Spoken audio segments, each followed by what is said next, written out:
আজ যাবো ঝুলন মেলায়, তাই রেডি হয়ে বাড়ি থেকে বেরিয়ে পড়লাম গুটি গুটি পায়ে। আর এই যে দেখতে দেখতে চলে এসেছি ঝুলন মেলাতে। আর মন্দিরটা কতটা সুন্দর করে সাজিয়েছে দেখো, আর এত নিরিবিলি, যেহেতু আমরা বিকাল বিকালই চলে এসেছিলাম তাই অতটা ভিড় হয়। আমার সাথে ছিল আমার বান্ধবী, আর মেয়েদের বয়সের সাথে সাথে বান্ধবীটাও কমে যায়, দু একজন ছাড়া কারোর সাথেই যোগাযোগ থাকে না। তারপর চলে গেলাম একটা পুতুলের দোকানে। যেহেতু এখন বড় হয়ে গেছি, পুতুলও তো কেনা হয় না, তবুও মেয়ে তো পুতুলের প্রতি একটা আলাদাই টান।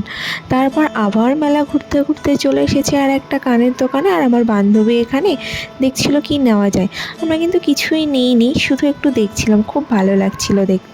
এটা হলো বাগদার বহু বছর পুরনো একটা ঝুলন মেলা, আর যেটা আমার বাড়ির পাশে। তারপর চলে গেছি আমার সব থেকে পছন্দের জায়গা, এখানে যেতে আমার খুব ভালো লাগে, আর রাইডগুলো চড়তে আরও বেশি ভালো লাগে। আর কোন রাইডগুলো উঠলাম সেটা দেখতে হলে চ্যানেলটাকে সাবস্ক্রাইব করতে হবে, আর নজর রাখতে হবে পরের ভিডিওতে।